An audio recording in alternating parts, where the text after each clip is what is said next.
Good evening. If you know me well, you are certain to have heard a story or two about my great-grandpa, Elmer Buckner.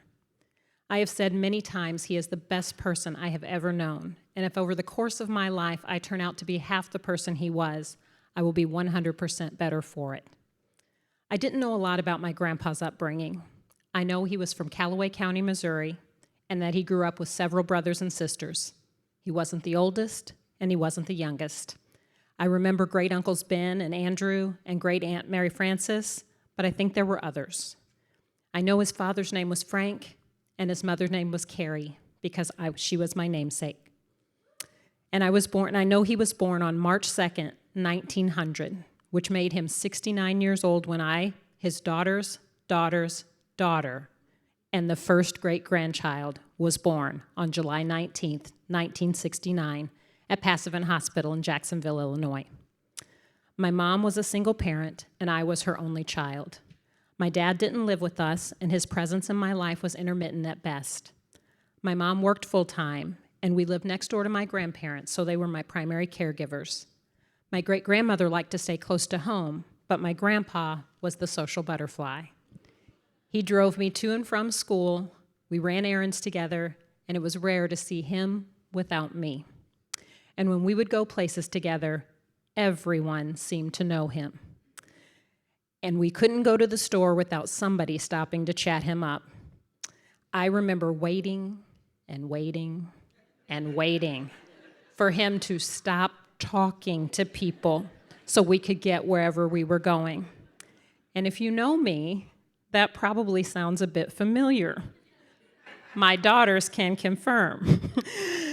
At some point along the way, I adopted my grandfather's gregariousness and hopefully a modicum of his charm. And I run into friends, colleagues, and acquaintances everywhere. I remember learning that my grandpa was only able to attend school through the 6th grade. He didn't read or write well, but he knew there was value in education. He encouraged me to pay attention and do well in school. He told me I was smart. His dream was that one day I would become a teacher or a secretary. I remember in elementary school there were lots of spelling tests, and I loved words, then and now, and spelling was always one of my favorite subjects. My grandpa recognized letters, but he wasn't always familiar with words. I learned to memorize my spelling tests, both how to spell the words and the order of the words on the lists, so that I could help my grandpa quiz me. He felt useful, and I became a rock star speller with nice penmanship. I can't remember exactly why, but my grandpa and I often found ourselves at my favorite place in Jacksonville, the Wade and Dowland office supply store. Thus began my lifelong obsession with office supplies. Paper clips, notepads, calculators, and my personal favorite, stamp pads and ink. I can only imagine how many games of store my gramps had to sit through so I could ring him up and bag up his items. Second only to the office supply store was Bella Braddock's, the family-owned bookstore in the downtown square. I distinctly remember my friend Sarah and I voraciously reading teen romance novels about Sweet Valley High. We made sure to alternate buying books so that we could exchange with each other when we were finished and maximize our shared library. Those trips to the bookstore fostered my ongoing love for reading. As a tween, I remember helping my grandpa with his lawn business. He tended lawns for several Jacksonville area families. We would load his 2 push mowers and all of his gardening supplies into the trunk of his dark green Plymouth Fury 3 and head to the houses of his regulars. This became my summer job until I was old enough to apply for a work permit and find a job indoors. But it's funny how life comes full circle, because now mowing the lawn is one of my favorite home maintenance tasks, and I truly look forward to it. My grandpa's Plymouth Fury 3 is the same big boat of a car in which I would eventually learn to drive, with my grandpa exercising infinite patience, even when I had my learner's permit and accidentally drove us both into a telephone pole. It was the first week of December, 1985. He was 85, and I was 15.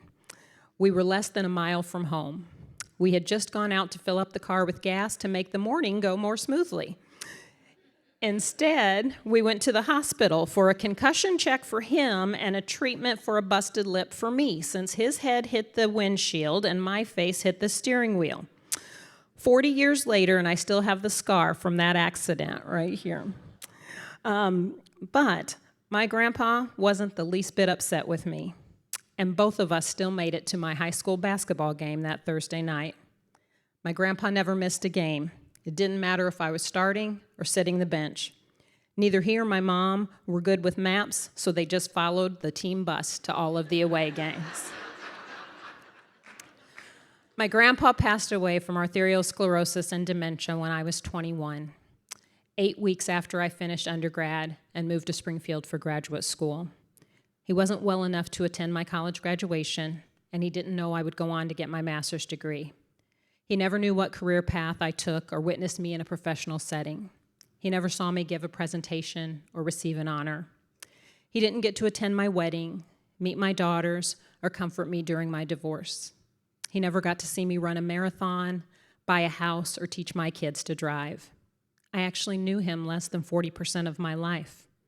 My grandpa wasn't familiar with terms like validation, affirmation, unconditional positive regard, but he expressed those traits every single day, and I absorbed that, admired that, aspired to that in my own life. I believe in second chances, kind words, and forgiveness. I believe you don't have to attend every argument that you're invited to. And I believe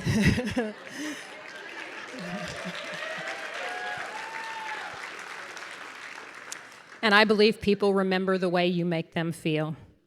Because here I am all these years later telling you stories that take me back to my childhood.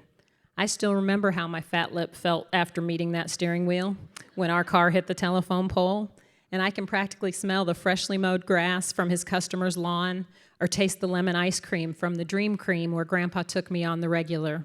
Lemon, my favorite then and now, was a specialty flavor and only came around every few weeks. I chose to study psychology and sociology in college and human development counseling in graduate school. My first professional job was as a case manager for Big Brothers Big Sisters of Sangamon County, followed by a job at the local Rape Crisis Center, Rape Information and Counseling Services, now Prairie Center Against Sexual Assault. Before my career at the Illinois Coalition Against Sexual Assault, where I've spent nearly 3 decades.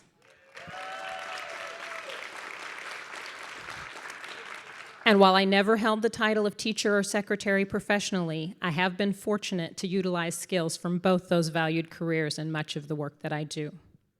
I'm a joiner. I haven't met a club, a board, a task force, or an association that I haven't at least considered being on. And once I'm in it, you can count on me to contribute as a member in whatever way best matches my skill set. I like to believe that willingness to jump into the fray and be a helper was also inspired by my grandpa, who would help anyone with anything at any time. There are things in my life that have not gone according to plan, and there have been times that I have needed to pivot. But I can tell you with confidence that I have always known there was at least one person in this world who thought I absolutely hung the moon. I needed that. I think we all need that.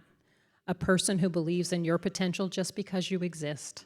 And I have learned that we have a responsibility to be that for other people. I want my interactions with other people to leave them slightly better than they were before. And I want the energy that emanates from me to always be more positive than negative. And I want to believe that my part of the world is slightly better because of my contributions. I feel confident that if my grandpa could see me now, he would be so proud of the woman I have grown to be, the family that I have raised, the career that I have chosen, the people who hold space in my heart, and the community to which I belong. He would be proud, but he would not be surprised, because he would have told you I became who he already knew I was, and for that, I am eternally grateful. Thank you.